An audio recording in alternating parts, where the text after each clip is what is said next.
Hola, hola, buenas noches. Bienvenidos al programa. Yo soy Jaime Bailey. Hoy es martes 25 de enero de 2022. Estamos saliendo en vivo, en directo desde Miami para todo el mundo. Quiero dedicar el programa de hoy a don Óscar Arias, expresidente de Costa Rica, ilustre demócrata, formidable estadista, inspiración para los demócratas de América Latina, a pocos días de las presidenciales que se van a celebrar en su país, Costa Rica, el 6 de febrero. Estamos muy atentos a eso. Entre tanto, claro, el mundo está muy atento a ver si Putin invade o no Ucrania. De nuevo, Europa se asoma al abismo de una gran guerra. ¿Será Putin tan temerario para invadir Ucrania? Los ucranianos están, por supuesto, aterrados. Y aquí, en casa, en Estados Unidos, todo el mundo comenta la procacidad, el lenguaje soez, la inesperada vulgaridad que profirió el presidente Biden ayer contra un periodista de la cadena Fox News, al que llamó estúpido hijo de fruta. Will you take questions on inflation then? Let's move. Thank you. Thank you Do all. you think inflation is a political liability? Do you think inflation is a political... That's a great asset. More inflation. What a stupid son of a bitch. Lo dijo sabiendo que el micrófono estaba abierto y que el mundo entero se iba a enterar de que esto es lo que piensa Biden de ese periodista de Fox News, o fue una distracción, un despiste, un accidente, pensó que el micrófono ya estaba cerrado. No lo sé.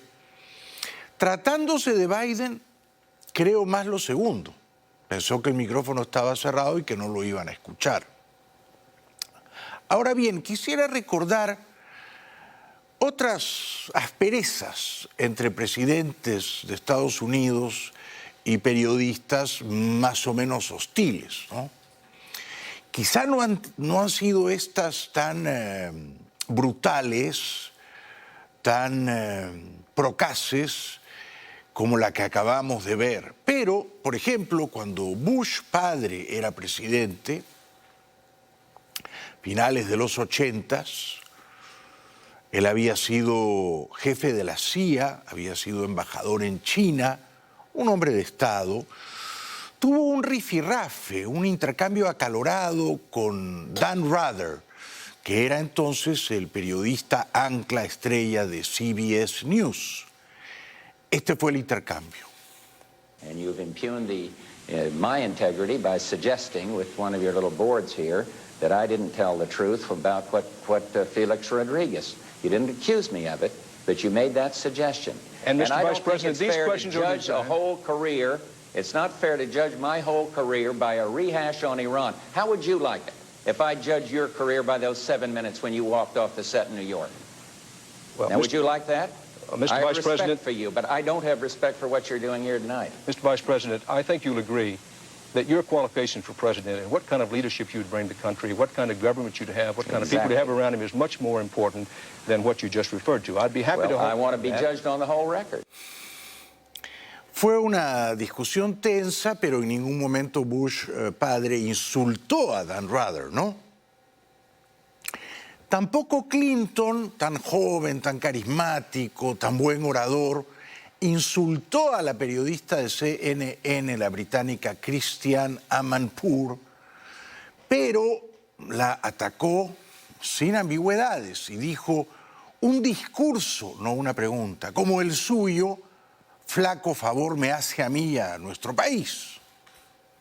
Do you not think that the constant flip-flops of your administration on the issue of Bosnia sets a very dangerous precedent and would lead people such as Kim Il-sung or other strong people to take you less seriously than you would like to be taken?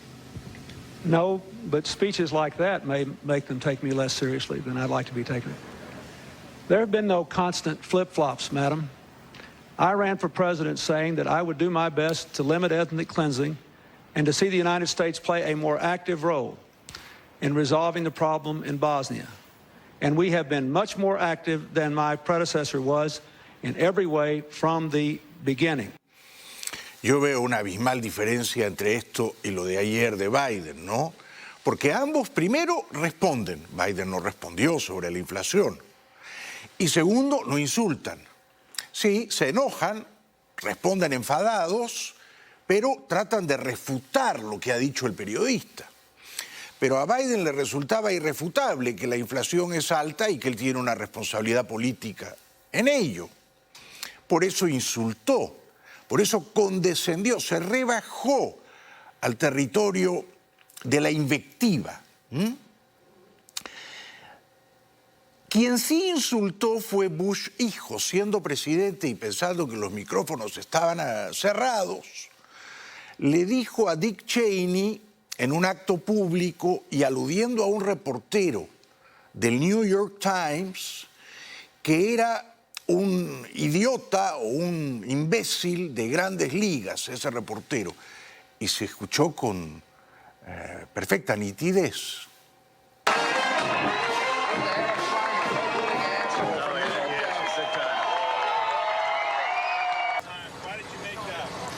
Oh, I regret that a private comment I made to the vice presidential candidate made it into public airways. You gonna apologize to him? Did you call Adam? No, I regret that it made it into public airways. I was making a comment to Vice President Cheney. I didn't obviously realize the mics were going to pick it up. I regret that everybody heard what I said. Did you apologize to Mr. Clymer? I regret people heard the comment. No le pidió disculpas al aludido, al insultado, no le pidió disculpas. Hoy Biden sí llamó por teléfono al corresponsal de Fox News y le pidió disculpas. Bush hijo dijo lo lamento, no dijo me arrepiento. Tampoco dijo pido disculpas. Tampoco dijo no pienso que el reportero sea un idiota. No. Dijo lamento que se haya escuchado lo que dije, que es una manera de decir sigo pensando que es un idiota, pero no debí decirlo en público, ¿no? Entiéndase bien, a los políticos hay que leerlos entre líneas.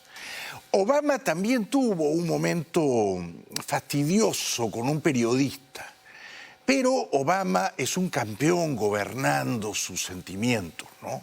Refrenando las pasiones que a menudo empujan a un político al abismo, ¿no? Y esperó a que terminara la entrevista y una vez concluida le dijo al reportero, la próxima vez, ¿qué tal si me dejas terminar mis respuestas? After the interview, Mr. Obama pointed out that he doesn't like an interviewer challenging his comments. Let me finish my answers next time we're doing the interview. All right. Pero, por supuesto, el que más confrontaciones con la prensa ha protagonizado ha sido Trump. Faltaba más. Trump tiene un carácter volcánico, tiene una arrogancia imperial y no le aguanta pulgas a nadie. A diferencia de Biden, Trump llamaba estúpida a la reportera sin suponer que el micrófono estaba abierto. Es decir, la insultaba de un modo particularmente vicioso y acanallado, ¿no? No solo descalificaba su pregunta, sino a ella misma, una reportera afroamericana que sugería que Trump era racista. On the campaign trail, you called yourself a nationalist. Some people saw that as emboldening white nationalists. Now people are also saying I don't know why you'd that say the that. president. It's such a racist There are question. some people. Let me tell you, it's a racist question. And Mr. President, I love it. You know what the word is? I love our country. I do.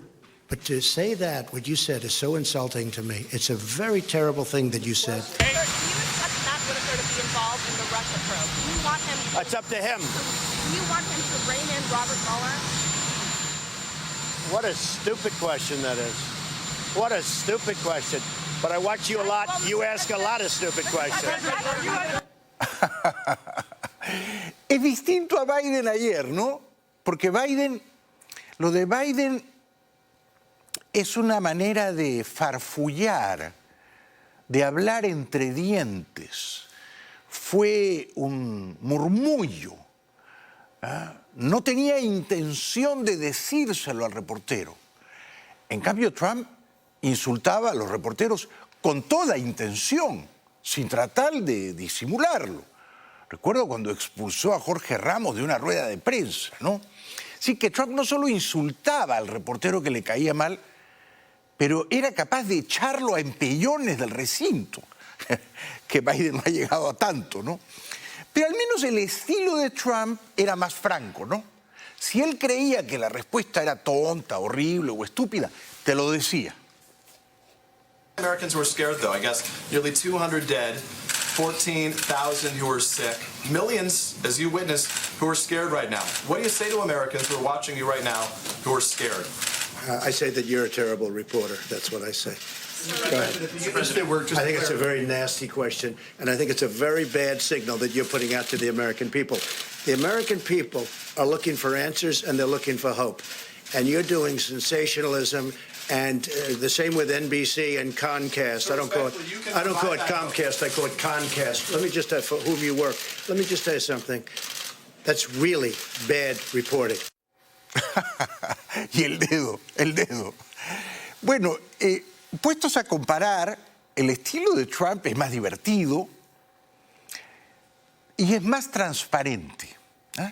Entonces, si a él no le gusta una pregunta, no es que se queda calladito, no se repliega como Biden, no dice una cosa a hurtadillas. No. Le dice al reportero, eres una desgracia, ¿no? Eres una mancha en la especie humana. Y tu pregunta es un asco. Pero al menos se deja ver sus colores.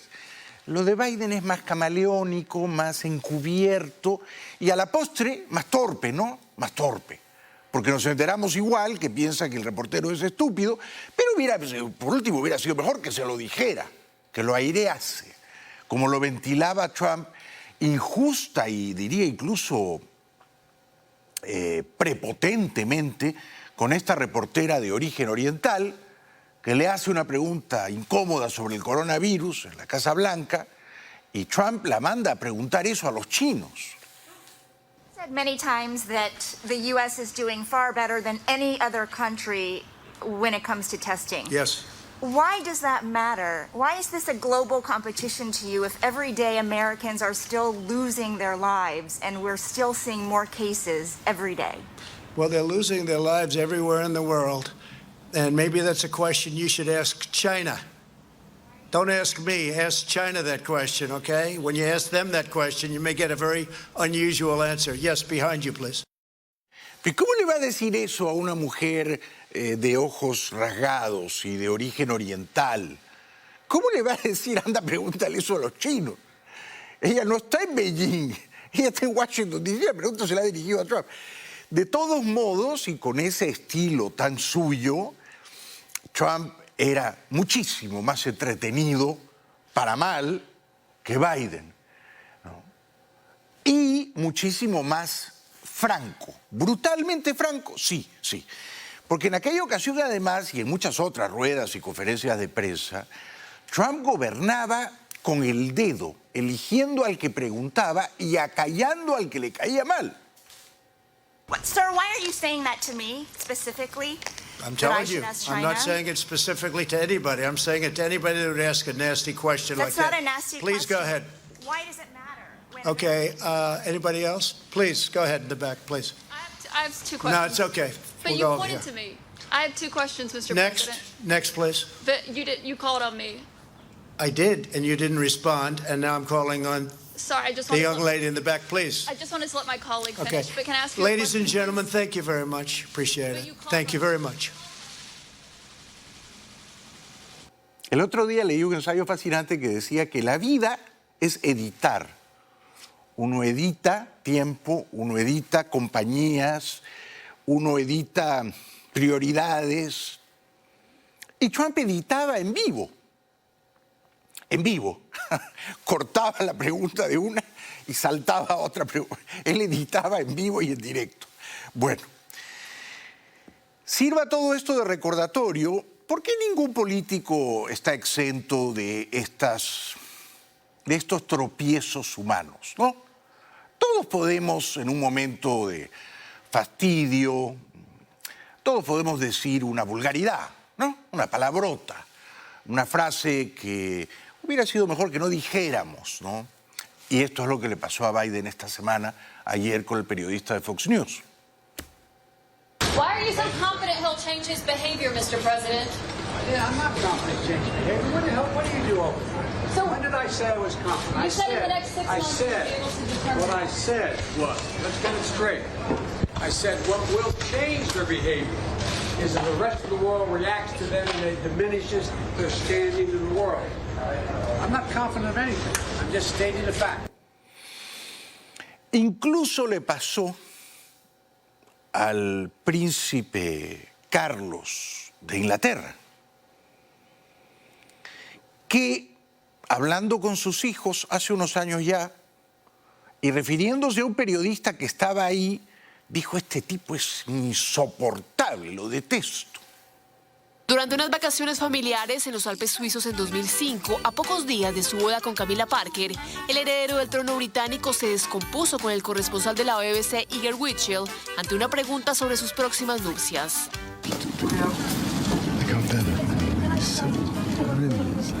El periodista en cuestión había sido el primero en informar sobre la muerte de Lady Di y había causado molestia en la familia real por su obituario de la princesa Margarita en 2002 al destacar su consumo excesivo de whisky.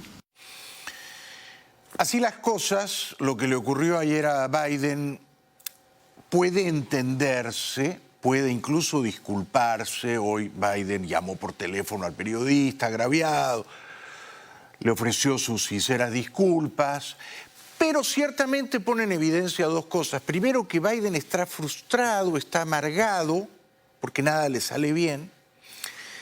Y segundo, que Biden no es tan caballeroso como parecía. O sea, parecía un abuelito de buen corazón. Y resulta que este video lo exhibe como un viejo cascarrabias. Will you take questions on inflation then? Let's move. Thank you. Thank you Do you all. think inflation is a political liability? Do you think inflation is a political... That's a great asset. More inflation. What a stupid son of a bitch. Pero, ¿en qué estaba pensando Biden? ¿En que nadie lo estaba escuchando? Los periodistas estaban allí. Y no se lo dijo además a alguien a su lado. Lo dijo como para que se escuchara. Lo dijo entonces deliberadamente, a propósito, para afirmar su carácter, para demostrar: yo también puedo ser un pequeño matón como lo era Trump. No lo sé, no lo sé. En cualquier caso, afea su imagen, desdora, rebaja su investidura y vuelve a lesionar su credibilidad, me parece a mí, ¿no? Porque bien saben ustedes que la mayor parte de los estadounidenses con apenas un año en el gobierno desaprueban la gestión del señor Biden. Por eso me parece que Biden menta la madre de este periodista. Y esto, por supuesto, ha sido la comidilla en el mundo entero. Todos los periódicos, las televisiones y las radios, más incluso que de Ucrania, se habla de esto. Biden llamó hijo de P, hijo de fruta, a un periodista. Que esto puede pasar en una república bananera, pero en la Casa Blanca...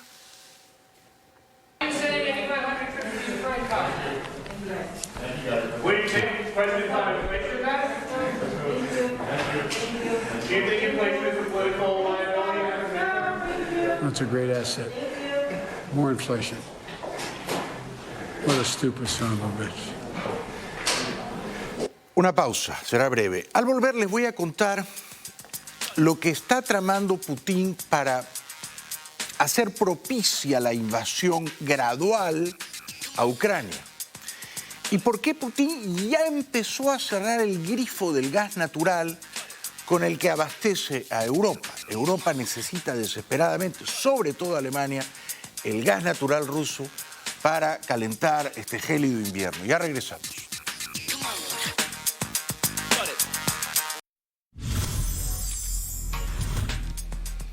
Hoy el presidente Biden estuvo muy amable con la prensa, respondió todas las preguntas, fue paciente, como corresponde, ¿no? Y habló sobre Ucrania y dijo que Putin no ha dado ninguna señal positiva o alentadora, sigue amasando tropas no solo entre Rusia y Ucrania, entre Bielorrusia al norte y Ucrania. En Bielorrusia Putin hace lo que quiere. Lukashenko, el dictador, es el procónsul de Moscú en ese país. Bielorrusia es una colonia rusa. Y entonces Putin se dispone a dar el zarpazo. Ucrania dice que no son 100.000 los soldados rusos estacionados en la frontera. Dice el gobierno de Kiev que son 127.000. Biden no parece optimista. Do you mind, this morning it seems like you spent a lot of time with your national security team at the White House. Are there any updates on Ukraine, Mr. President? No updates, except that there's been no change in the posture of the Russian forces. And now they're, as you know, they're along the entire Belarus border.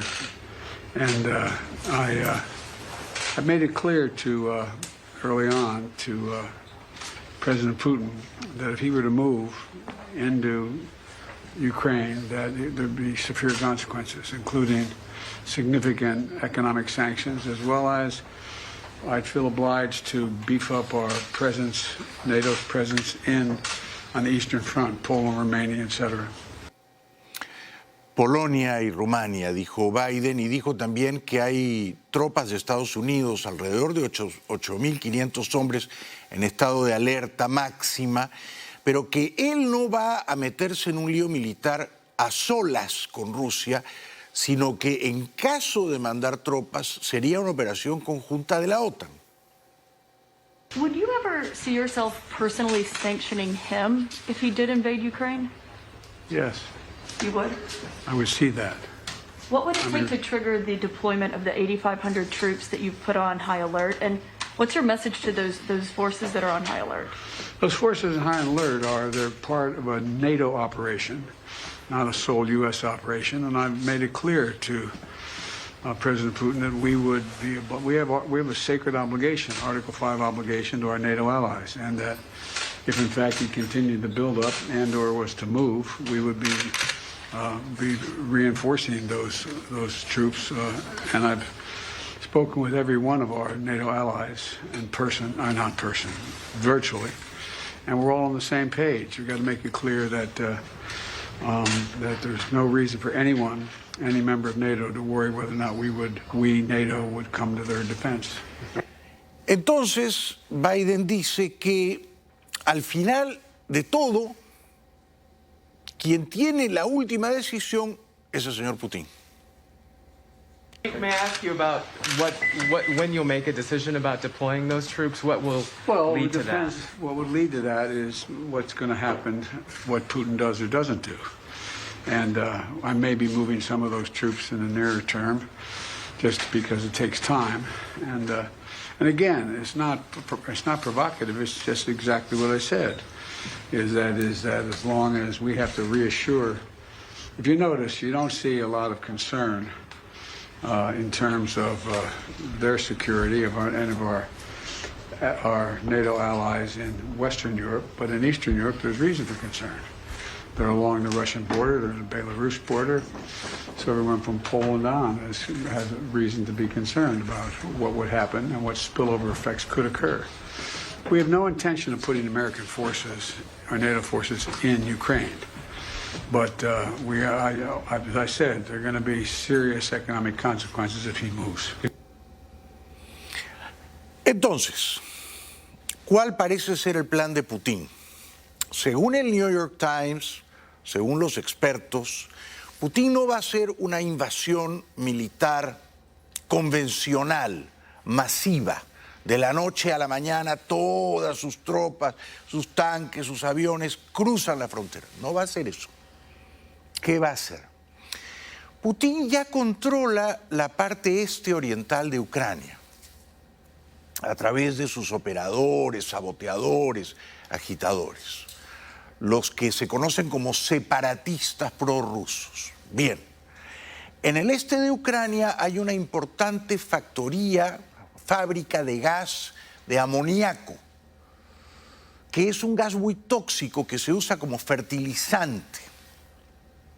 Bien, Putin estaría tramando provocar intencionalmente una filtración química masiva de esa planta de amoníaco, poniendo en peligro a las poblaciones vecinas en el este de Ucrania.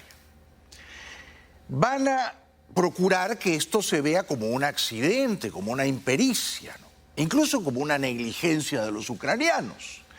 Como entonces mucha gente estaría amenazada por la filtración del amoníaco, Putin entraría a salvarla. No a invadir Ucrania, sino a salvar a los ucranianos, por lo menos de la parte oriental, que están amenazados por la filtración de amoníaco. No lo dice esto Biden, pero lo digo yo porque lo he leído en fuentes confiables. Puede que no ocurra, pero este parece ser el plan de Putin. No una invasión a las bravas, brutal, sino más taimada, más embustera. O una filtración de amoníaco, o tenemos que salvar a los ucranianos, entremos. Biden dice, cuando le preguntan, ¿habrá o no invasión? Dice, habría que leer las hojas del té. ¿Qué respuesta? Can you tell me whether you think, sir, that the risk of an invasion is increasing or decreasing or steady just as it has been these recent days? You know, I'll be completely honest with you.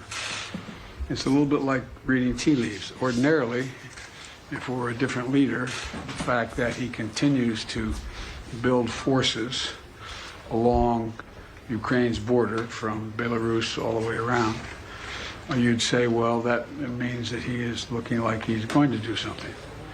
But then you look at what his past behavior is and what everyone is saying, and his team, as well as everyone else, as to what is likely to happen. It all comes down to his decision. Look. Yo creo que no es necesario remitirnos a las hojas del té, ¿no? Sino a las señales, no solo a la concentración de tropas en la frontera. Pero también que Putin ya empezó a cerrar de a poquitos el grifo de gas natural que provee a Europa, sobre todo a Alemania. ¿Por qué hace eso? Bueno, para asustarlos. También para que suba el precio del gas natural en esos países. Ya empezó a subir.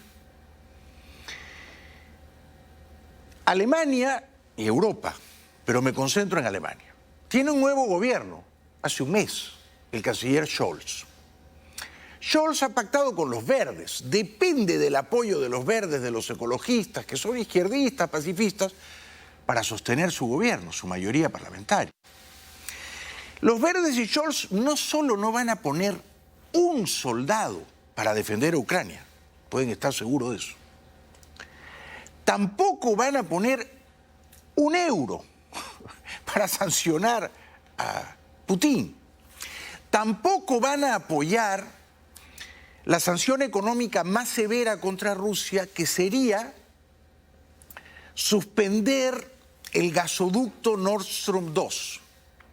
Ese gasoducto corre por debajo del mar Báltico, más de 2.000 kilómetros, más o menos desde San Petersburgo hasta Rostock, uno de los puertos nororientales de Alemania, más al oriente todavía que Hamburgo. Por debajo del Báltico van a mandar el gas. Cuando eso se concluya, Rusia podrá duplicar el envío de gas natural a Alemania. Los alemanes tendrán más gas ruso, el gas ruso será entonces previsiblemente menos costoso. Pero ahora que les empieza a cerrar el caño, a ajustar el grifo, les va subiendo el precio y los va asustando. Europa depende del gas ruso desde la década del 70. No puede darse el lujo de prescindir de él. Estados Unidos puede proveer gas, sí, pero es mucho más caro. Medio Oriente, bueno, quizá Qatar, el norte de África, pero Europa y sobre todo los alemanes no quieren una confrontación con Putin por el gas. Al final, Putin lo sabe y por eso juega a la guerra. Okay. Let me conclude by saying there will be enormous consequences if he were to go in and invade, as he could, the entire country, or a lot less than that as well, for Russia, not only in terms of economic consequences and political consequences, but it will be enormous consequences worldwide. This would be the largest, if he were to move in with all those forces, it would be the largest invasion since World War II. It would change the world. Thank you, guys. Thanks, guys. Let's go. Thank you, guys. Let's go. Thank you, guys. Cambiaría el mundo, dijo Biden. No es una frase menor. Ya regresamos. Al volver, no solo la crisis en el este de Europa, pero también lo que dice en Madrid el refugiado político cubano Junior García. Ya regresamos.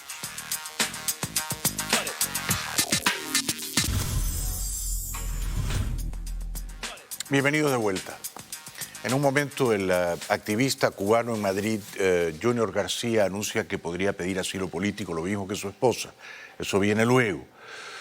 Pero antes, el Pentágono está listo para mandar miles de tropas, soldados de Estados Unidos a Europa, si Biden así lo ordena.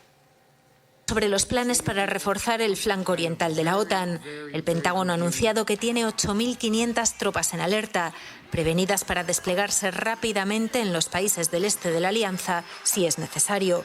Un cambio en la estrategia de Estados Unidos, hasta ahora más contenida. Quieren lanzarle a Putin este mensaje, que si la diplomacia no funciona, se topará con lo que quería evitar: más tropas occidentales a sus puertas.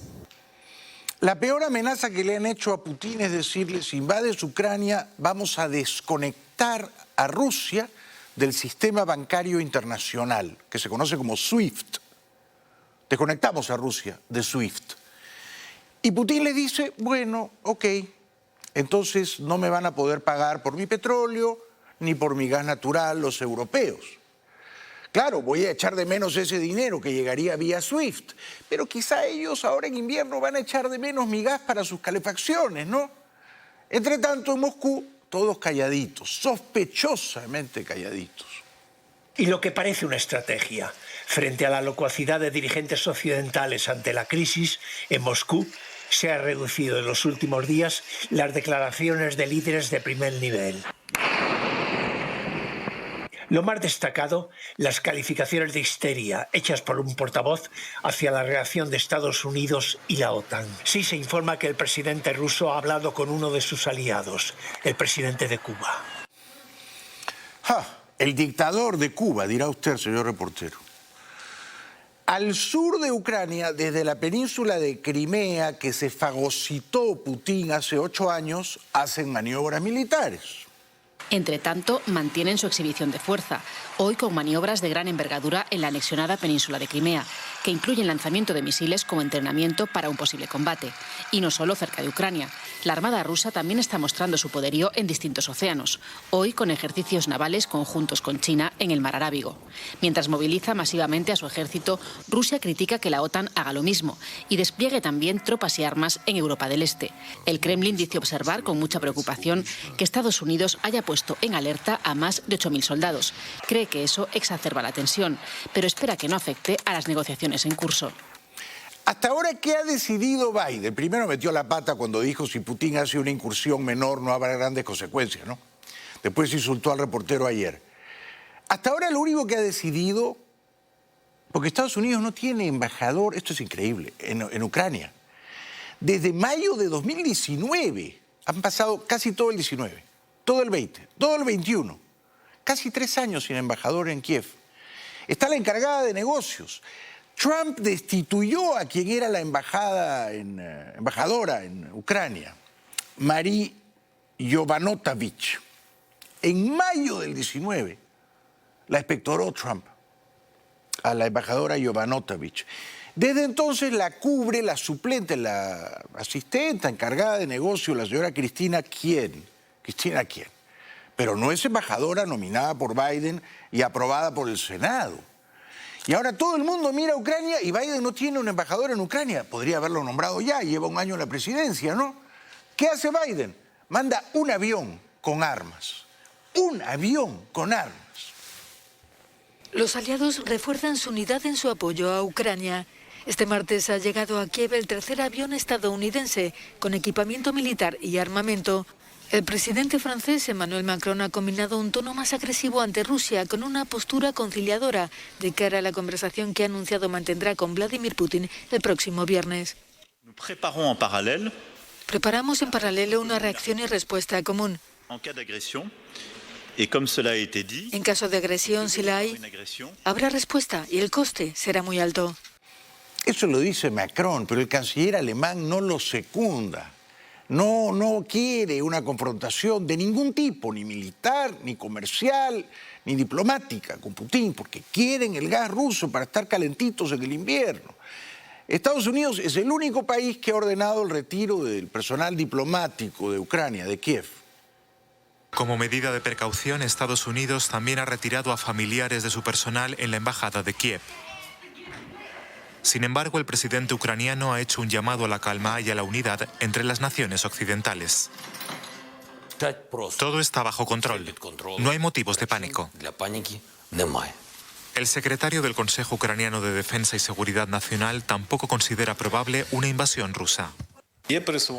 La Federación Rusa está realizando maniobras dentro de su territorio. Así lo hemos constatado. Esto no supone una sorpresa para nosotros, aunque quizás sí para nuestros colegas extranjeros, que han comprobado que el ejército ruso tiene capacidad de movimiento.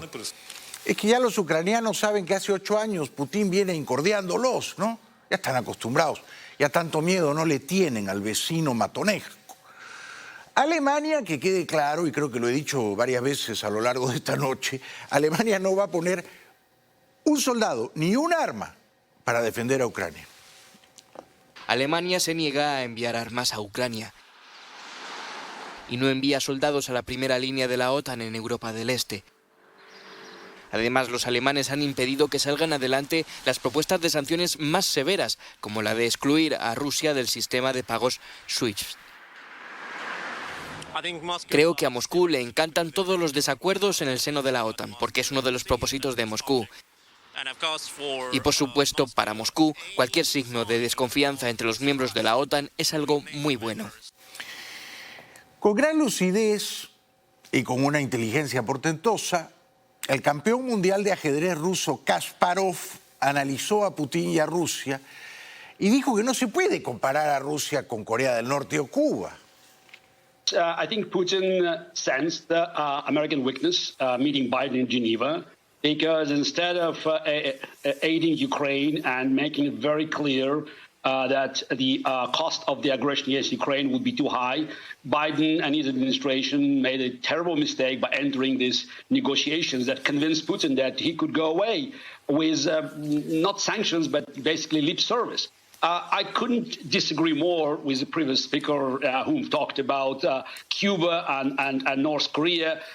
Cuba was on the left support from the Soviet Union, and now it's still, receiving oil from Venezuela. And North Korean nuclear technology comes directly from Russia, as we found out recently when one of the Russian companies had been sanctioned. Kasparov dice también que Putin va a avanzar todo lo que le permitan avanzar. Y va a obtener un botín, va a rapiñar un botín tan cuantioso como lo dejen rapiñar. And Putin would do whatever he could get away with. And if the cost is too high, he wouldn't cross the Ukrainian border. And now the cost is gradually getting higher and higher for him, but he still believes that he can get away because this recent crisis revealed the depths of the corruption in Europe. This is not about Germany, depending on Russia. This is a 20 years of policy, especially the last 16 years of Angela Merkel, of building this dependence. Germany kept increasing its dependence on Russian gas. But even today, Europe buys about 1/3 of its gas supply from Russia. Russia sells more than 80% of its gas to Europe. So who has the leverage here? It's more about corruption and lack of political will than about real economic problems. Lo dijo clarito, ¿no? Él dijo un tercio, no es un tercio, es 40%. El 40% del gas que usa Europa viene de Rusia. La mitad del gas que usa Alemania viene de Rusia. Y el 80% del gas que exporta Rusia es a Europa. De otro modo, no habría crisis en Ucrania. Para terminar, habla un joven español en Kiev. Pachi ha recibido decenas de llamadas de sus familiares en los últimos días. Llegó a Kiev hace 2 semanas para trabajar como becario en la Oficina Económica y Comercial Española y de momento no tiene pensado volver. Todos los comercios siguen abiertos, los restaurantes se suelen ver con gente, los supermercados están abastecidos y no sé, nos asustamos un poco más al ver pues no sé, la conmoción que había en España. Laura tampoco se planteó anular su viaje a la capital ucraniana cuando aterrizó el 10 de enero y el conflicto ya sonaba en los medios. No me dio miedo venir aquí, vamos. O sea, yo la verdad que estoy aquí tranquila, estoy muy bien. Estamos pendientes de a ver lo que nos dice la embajada porque al final ellos son los que tienen la última palabra. Una pausa y al volver, Junior García, joven valeroso activista cubano en Madrid, está considerando pedir asilo.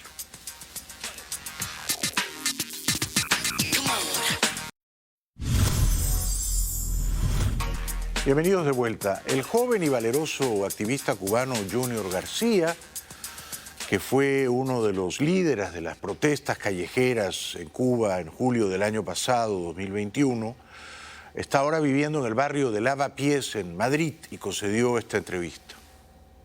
Van a cumplirse 2 meses de que llegáramos a Madrid y realmente ha sido más llevadero gracias al calor recibido por la comunidad de cubanos que nos han ayudado, no solo con su apoyo emocional, sino también con dinero para poder pagar la renta, con ropa para poder pasar el invierno. Estamos en Lavapiés, que es una zona también muy multicultural y eso ayuda a no sentirse como un extraño.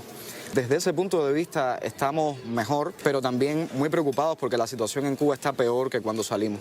Con toda esta crisis de los presos políticos, de los niños menores de edad que están presos. Afirma también Junior García que extraña mucho a su hijo. Estar lejos de mi hijo es lo más difícil de todo. Bueno, cuando llegué a España lo primero que dije es que no iba a pedir asilo. Es decir, mi intención era regresar a Cuba cuanto antes. Por supuesto, ha pasado el tiempo, la situación en Cuba no ha mejorado. Siguen las amenazas contra nosotros, mi caso sigue abierto. A mí, por ejemplo, me han cerrado mi grupo de teatro en Cuba, han despedido a los actores, mis obras están prohibidas. O sea que tienen excusas para, en cuanto ponga un pie en el aeropuerto de La Habana, llevarme directamente a la cárcel. Por eso dice que está considerando, y es comprensible, yo haría en sus zapatos lo mismo, pedir asilo político en España. Mi esposa y yo estamos valorando la opción del asilo porque sería un suicidio si regresamos en este momento a Cuba. A veces estamos hasta las 5 de la mañana en un audio chat con los moderadores de Archipiélago, con otros activistas cubanos, tratando de saber qué pasa, viendo cómo se puede ayudar, sobre todo a las familias de los presos. Son muy pocas horas de sueño y es como tener todavía un pie en España y un pie en La Habana. Tenemos asegurados quizás 2 o 3 meses de renta y ahora estamos ocupados en tratar de conseguir un trabajo para ganarnos el pan decentemente, poder sobrevivir. Ahora mismo yo estoy escribiendo para algunos periódicos, por ejemplo para 14 y medio, que es un periódico cubano. Aunque estamos abiertos a trabajar en cualquier cosa, no hay ningún trabajo indigno para poder ganarse el sustento.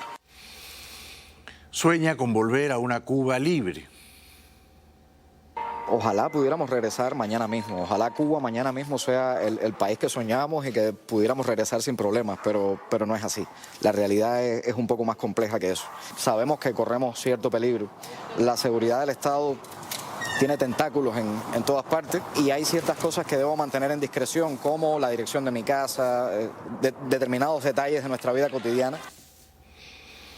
Junior García, por último, lamenta o deplora que haya tantos europeos despistados que no reconocen, que no ven que en Cuba hay una satrapía.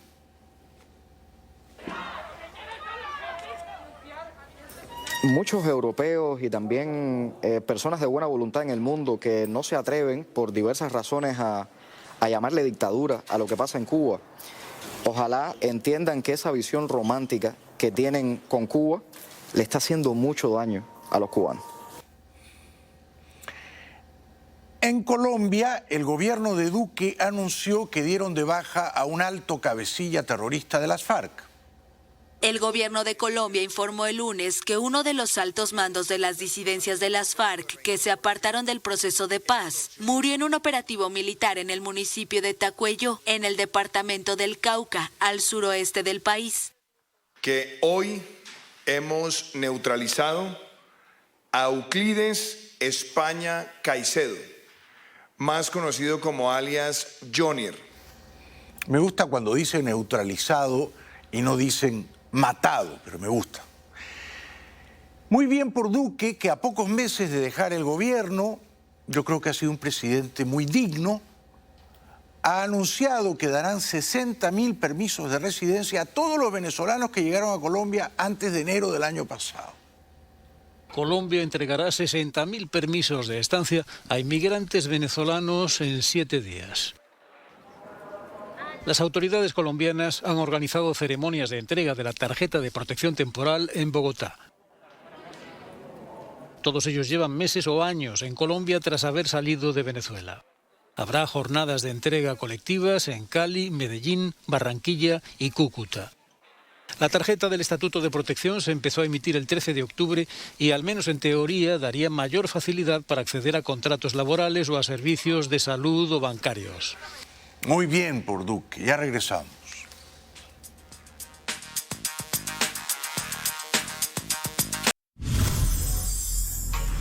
Para terminar, un policía devolvió a la vida a una bebita.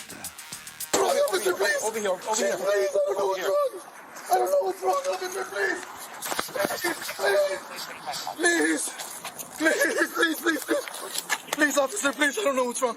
Echo Park. Just off of it. Please, officer, please, officer! Please! Hey, what's that street right there? What's the street? Echo Park, come on. Echo Park in Bellevue, officer! Echo Park in Bellevue! Echo Park in Bellevue! Echo Park in Bellevue! Echo Park in Bellevue, please! Officer, please, officer, please! Please, please, please! I don't know, baby, I don't know! She was in the car with me, I don't know what's wrong. Please, It's okay, mommy! It's okay! Please. Mommy, it's okay, my love! What does she have? What does she have, mommy? Open, Something came out, something came out. What do you have, mommy? What do you have? Okay, mommy. Le salvaron la vida y este bebito parece que quiere hablar. I love you. I love you.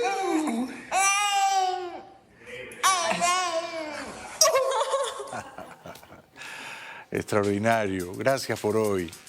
Seguiremos mañana. Muy buenas noches.